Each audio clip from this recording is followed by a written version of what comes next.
కోనసీమ కొబ్బరి రైతులకు చెప్పిన మాట నిలబెట్టుకున్న పవన్ కళ్యాణ్. శంకరగుప్తం డ్రైన్ ఆధునీకరణ పనులకు శంకుస్థాపన. కోనసీమని కొబ్బరి తోట లేకుండా ఊహించడం, అలాంటి కోనసీమలో తల్లలేని మొండెంలాగా ఆ రోజు కనిపిస్తే చాలా బాధ అనిపించింది.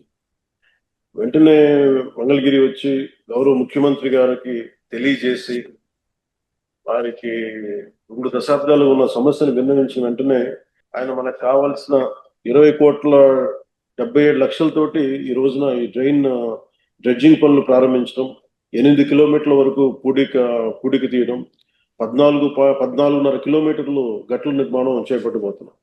దశాబ్దాలుగా కోనసీమ జిల్లా కొబ్బరి రైతులు ఎదుర్కొంటున్న ముంపు సముద్ర జలం నిస్పందాలు, నీటిపారుదల సమస్యలు. దీనితో లక్షల మందికి పైగా కొబ్బరి చెట్లు ఎండిపోయాయి.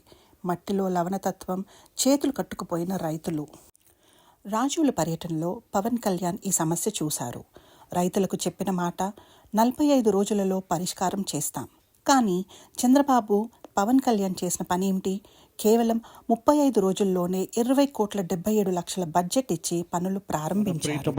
ఉప ముఖ్యమంత్రి వర్యులు శ్రీ కొణిదెల పవన్ కళ్యాణ్ గారు శంకుస్థాపన శిలాఫలకాన్ని ఆవిష్కరిస్తా ఉన్నారు.